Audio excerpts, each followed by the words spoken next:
Assalamualaikum warahmatullahi wabarakatuh. Pada kesempatan kali ini saya akan menjelaskan materi mengenai analisa sensitivitas pada metode simplex. Tujuan melakukan analisis sensitivitas yaitu ingin mengetahui perubahan nilai parameter berupa keuntungan, biaya, kapasitas sumber daya, dan harga terhadap perencanaan yang sudah disusun.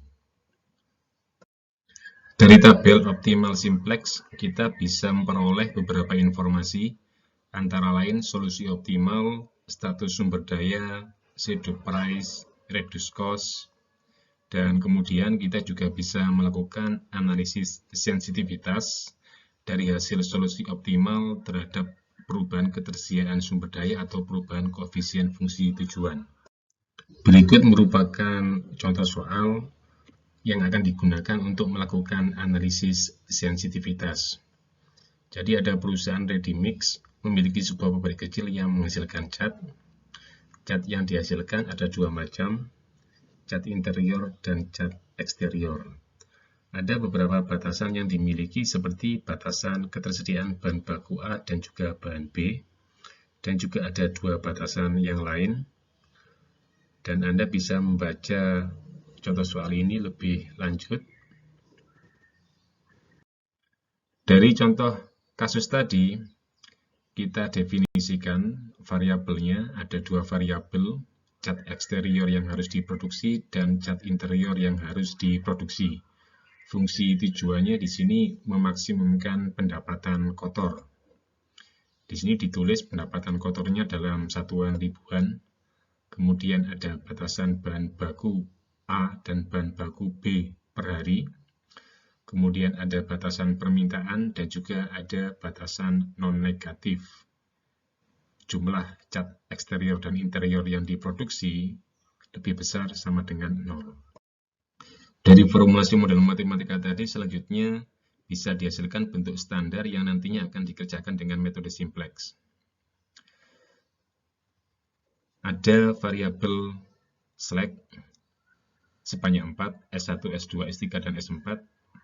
S1 itu menunjukkan sisa bahan baku A, S2 menunjukkan sisa bahan baku B, S3 menunjukkan kelebihan sisa permintaan cat interior dan eksterior terhadap batas maksimum selisih yang telah ditentukan. Sedangkan S4 itu menunjukkan selisih batas maksimum permintaan cat interior terhadap produksinya. Setelah diselesaikan dengan metode simplex, ini ada iterasi 0, 1, 2, dan 3. Iterasi yang ketiga menghasilkan solusi optimal. Hasilnya, keuntungan maksimumnya sebesar 12/3.000, variabel X1-nya 10/3, variabel X2-nya 4/3, S1 nilainya 0, S2 nilainya 0, S3 nilainya 3, dan S4 nilainya 2/3. Dari tabel optimal simplex pada iterasi yang ketiga tadi, kita melihat bahwa slack 1 dan slack 2 nilainya 0. Artinya, bahan baku A dan bahan baku B itu habis digunakan untuk memproduksi cat eksterior dan cat interior. Untuk menambah keuntungan, maka bahan baku A dan bahan baku B itu dapat ditambahkan jumlah ketersediaannya.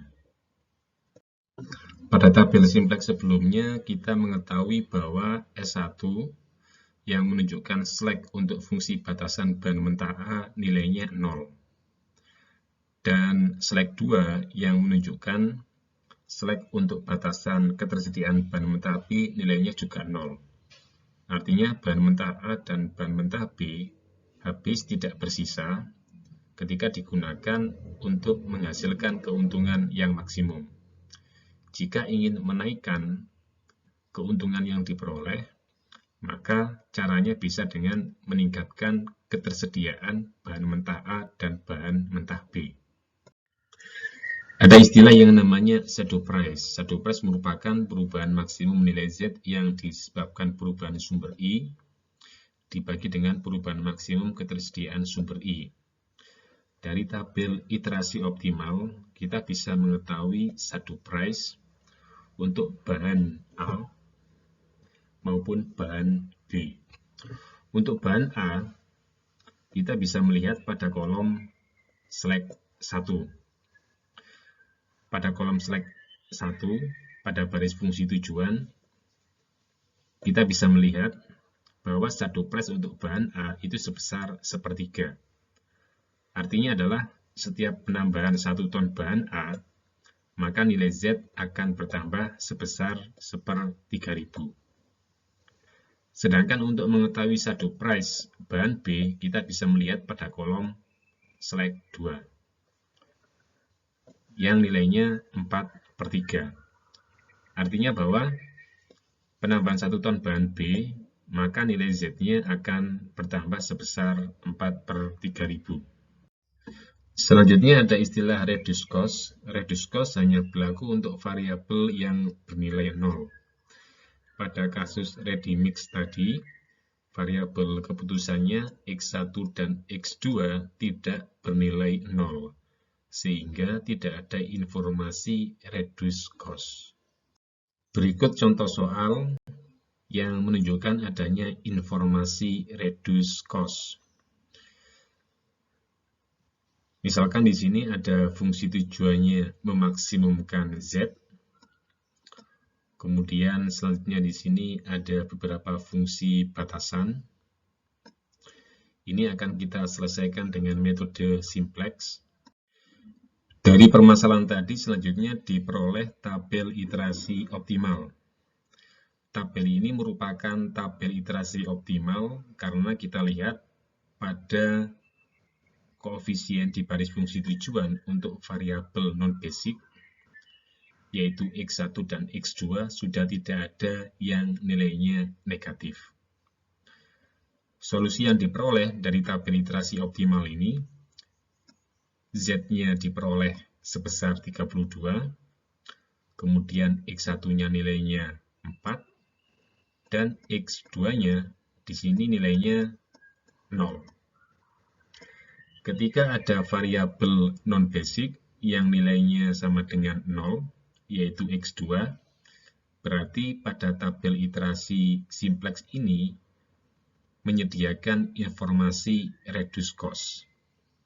Reduced cost-nya sebesar 2. 2 itu diperoleh dari baris fungsi tujuan untuk variabel non-basic yang nilainya 0.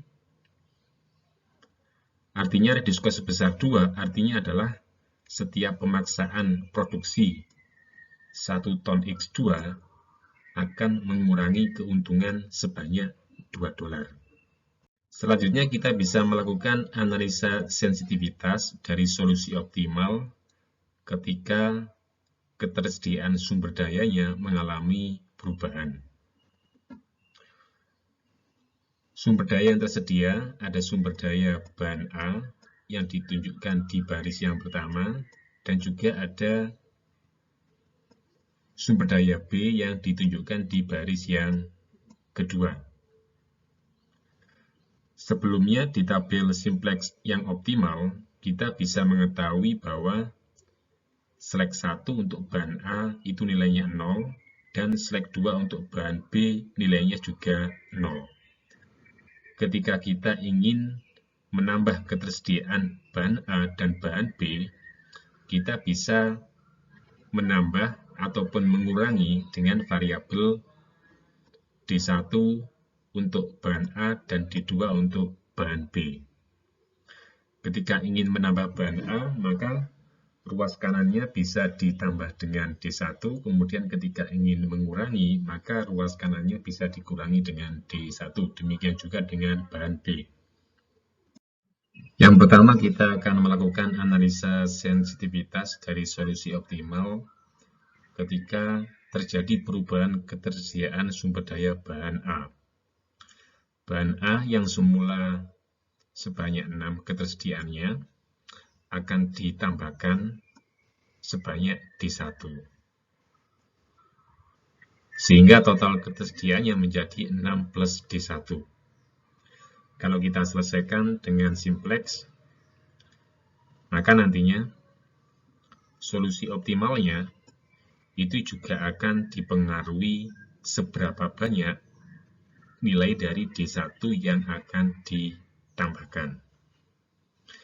Dengan penambahan D1 tadi, bukan hanya berpengaruh terhadap penambahan keuntungan, tapi juga akan berpengaruh terhadap penambahan dari variabel X2 yang diperoleh, dan juga akan berpengaruh terhadap variabel X1. X1-nya dengan adanya penambahan D1, itu nilainya juga berpengaruh. Dengan adanya penambahan D1 terhadap ketersediaan bahan baku A, itu juga akan berpengaruh terhadap slag ketiga dan juga slag yang keempat. Untuk mengetahui bagaimanakah pengaruh perubahan ketersediaan sumber daya bahan A terhadap solusi optimal yang diperoleh, bisa menggunakan persamaan ini. BI absen sama dengan konstanta ditambah dengan KI dikalikan dengan DI. Untuk lebih jelasnya, bisa dijelaskan pada slide berikutnya. Untuk mengetahui pengaruh penambahan sumber daya bahan A dengan penambahan sebesar D1, kita bisa melakukan perhitungan berdasarkan tabel iterasi optimal yang telah diperoleh sebelumnya. Jadi ini adalah tabel iterasi optimal. Dari tabel iterasi optimal ini kita bisa mengetahui bahwa slag 1 yang menunjukkan sisa bahan baku A itu sudah habis. Sehingga kalau kita ingin menambahkan bahan A, kita bisa menambahkan dengan jumlah sebesar D1. Dengan penambahan sumber daya bahan A sebesar D1, maka nantinya juga akan berpengaruh terhadap nilai variabel yang akan diperoleh. Akan berpengaruh terhadap variabel keuntungan Z, X2, X1, maupun S3 dan S4. Dari tabel simplex optimal sebelumnya, kita di sini bisa merubahnya ke tabel simplex optimal dengan penambahan bahan A sebesar D1 tadi dengan menggunakan persamaan ini. B1 absen sama dengan konstanta ditambah dengan KI dikalikan dengan DI. Jadi nilai RHS untuk fungsi tujuannya yang semula nilainya itu 12/2/3, maka akan berubah menjadi 12/2/3 ditambah dengan KI. KI-nya itu adalah 1/3 pada kolom S1. Kenapa pada kolom S1? Karena S1 itu menunjukkan slag bahan A. Jadi diperoleh RHS-nya pada baris fungsi tujuan 12/2/3 ditambah dengan 1/3 D1. Demikian juga dengan cara yang sama bisa juga diperoleh RHS pada baris yang pertama yang sebelumnya nilainya adalah 4/3, maka akan menjadi 4/3 plus 2/3 dikalikan dengan D1. Dengan cara yang sama juga, bisa diisi juga untuk RHS pada baris 2, 3, dan keempat. Sehingga hasil akhirnya akan diperoleh nilai RHS yang baru, dan kemudian dari nilai RHS yang baru ini nantinya bisa ditentukan kira-kira berapakah interval nilai D1 yang nantinya tidak akan mempengaruhi solusi layak yang diperoleh. Pada slide sebelumnya, diperoleh nilai RHS mulai dari baris fungsi tujuan, baris ke-1, baris kedua, baris ketiga, dan baris keempat. Agar solusi tetap visible, maka nilai dari RHS itu harus non-negatif atau lebih besar sama dengan 0. Dari tiap-tiap nilai RHS ini, kemudian bisa disederhanakan menjadi persamaan yang baru, seperti contohnya pada baris yang ke-0 atau pada baris fungsi tujuan, 12 2/3 plus 1/3 D1 lebih besar sama dengan 0. Kalau disederhanakan lagi, maka akan menjadi D1 lebih besar sama dengan min 38. Dengan cara yang sama, nilai RHS untuk baris ke-1, 2, 3, dan ke-4 itu juga bisa diperoleh kira-kira berapakah nilai D1-nya. Selanjutnya tujuan kita ingin menentukan berapakah nilai interval D1 yang nantinya bisa menghasilkan solusi yang tetap visible. Interval nilai D1 itu harus memenuhi 5 syarat dari nilai RHS yang telah dihasilkan tadi. Irisan dari nilai D1 dari kesemua persamaan ini akhirnya dihasilkan nilai D1-nya berada pada interval min 2 sampai dengan 1. Sehingga ketika kita sudah memperoleh nilai D1-nya, selanjutnya kita bisa menghitung interval RHS-nya. Interval RHS-nya berarti kita menambahkan ketersediaan sumber daya bahan A ditambahkan dengan nilai D1. Pada awalnya, bahan A mempunyai ketersediaan sebanyak 6.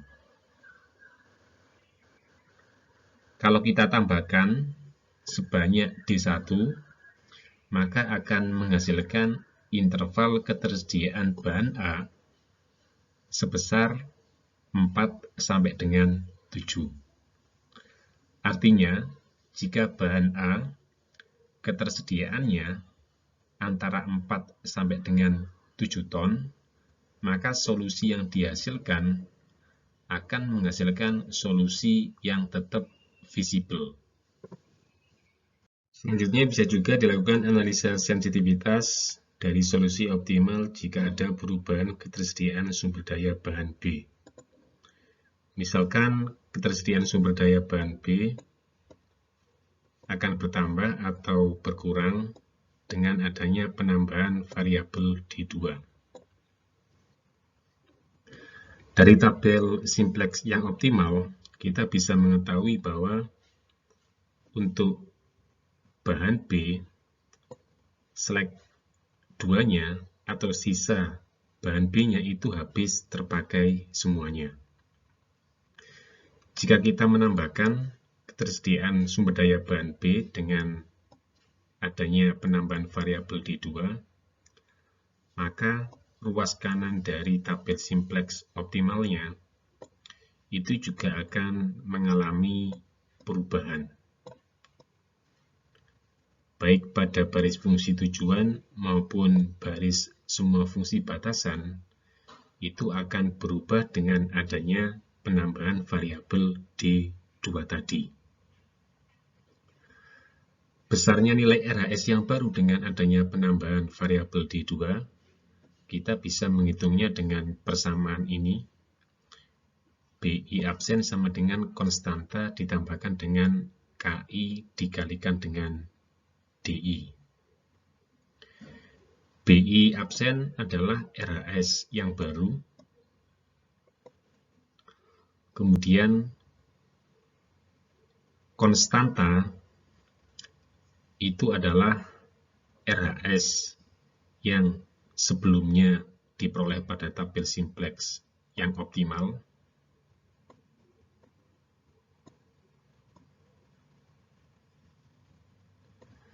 Kemudian KI-nya itu adalah nilai pada kolom slack 2, yaitu kolom yang bersesuaian dengan batasan bahan B. Agar solusi tetap visible, maka RHS-nya harus non-negatif. Sehingga dari nilai RHS yang baru tadi, kita bisa melakukan penyederhanaan dan diperoleh bahwa nilai dari D2-nya itu harus memenuhi kelima syarat ini. Dan nilai dari D2 yang memenuhi kelima syarat tadi dihasilkan berada pada interval min 2 sampai dengan 4. Jadi interval ini merupakan daerah irisan dari kelima nilai D2 ini.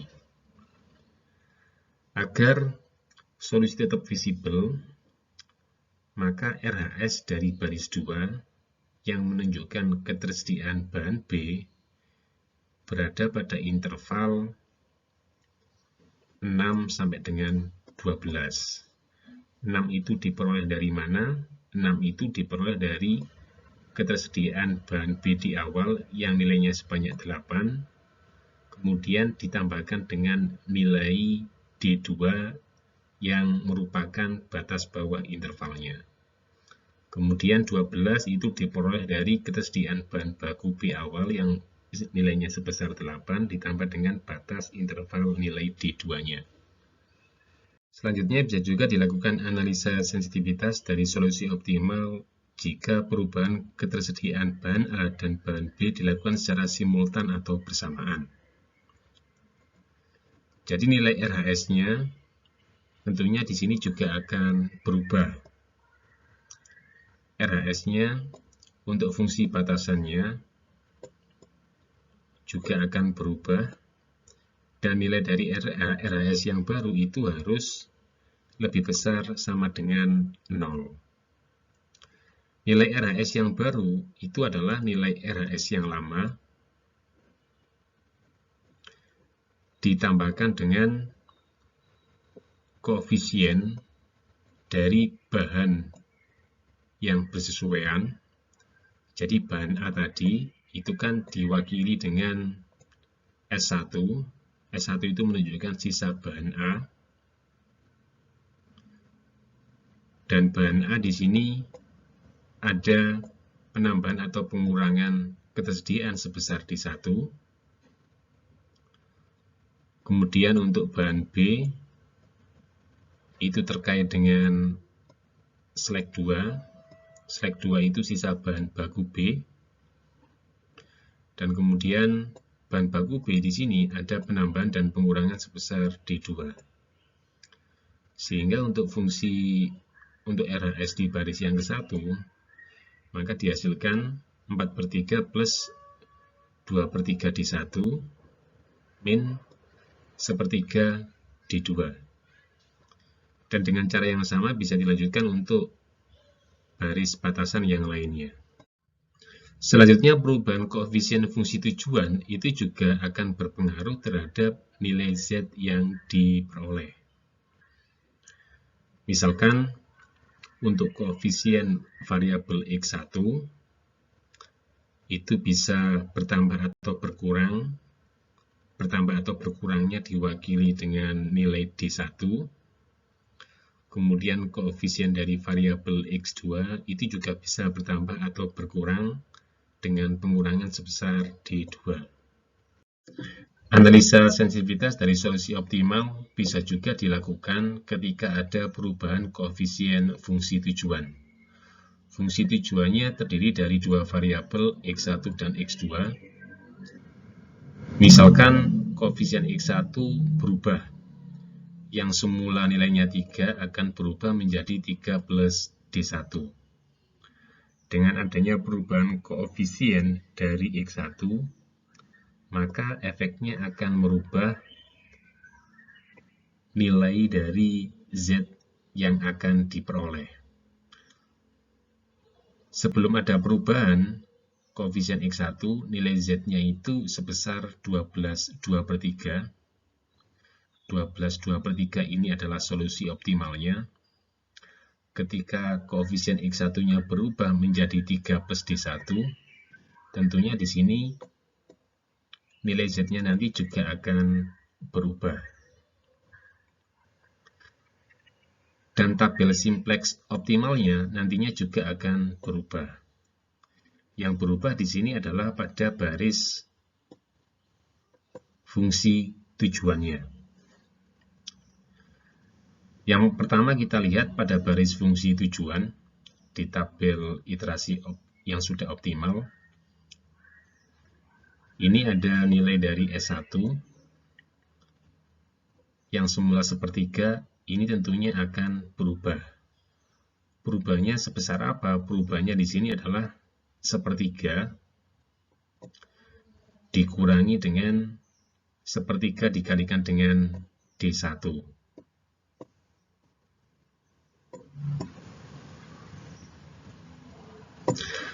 Kenapa sepertiga dikurangi dengan min sepertiga D1? Karena yang berubah adalah koefisien X1-nya. Kemudian di kolom S2 pada baris fungsi tujuan juga berubah. 4/3 ditambah dengan 2/3 D1.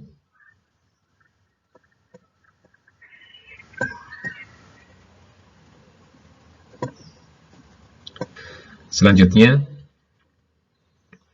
yang di RHS juga mengalami perubahan.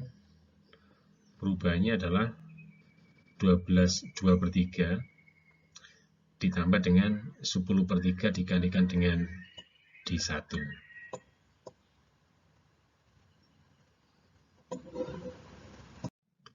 Selanjutnya bisa diperoleh interval nilai dari D1 berdasarkan 3 persamaan tadi. Nilai D1 yang memenuhi 3 persamaan ini itu berada pada interval min 2 sampai dengan 1. Kalau koefisien X1 awalnya tadi sebesar 3, maka agar koefisien X1 tidak mempengaruhi optimalitas dari solusi yang dihasilkan, maka koefisien X1-nya itu batas bawahnya adalah 3 min 2, kemudian batas atasnya 3 plus 1. Selanjutnya kita juga bisa melakukan analisa sensitivitas dari solusi optimal jika ada perubahan koefisien fungsi tujuan. Misalkan di sini yang berubah adalah koefisien fungsi tujuan dari variabel X2 yang semula 2 akan berubah menjadi 2 plus D2. Maka yang akan berubah di tabel simplex optimalnya itu adalah pada baris fungsi tujuan dan juga pada baris yang bersesuaian dengan variabel X2, yaitu baris yang pertama. Oke. Di sini yang berubah adalah pada baris fungsi tujuan untuk kolom S1, ya kan, untuk kolom S2, dan juga pada kolom RHS-nya. Yang berubah adalah pada baris fungsi tujuan yang nilainya tidak sama dengan 0. Selanjutnya diperoleh 3 persamaan dengan adanya perubahan koefisien X2 tadi, dan nilai dari D2-nya diperoleh pada interval min setengah sampai dengan 4. Dengan interval D2 ini maka diperoleh interval koefisien X1 yang tidak mempengaruhi optimalitasnya itu harus berada pada interval 3/2 sampai dengan 6. Berikut merupakan perubahan yang terjadi jika koefisien fungsi tujuan berubah secara bersamaan, baik koefisien X1 maupun X2 berubah secara bersamaan. Akan dihasilkan persamaan yang baru. Persamaan yang baru ini itu dihasilkan dari perubahan yang terjadi pada kolom S1 dan juga S2.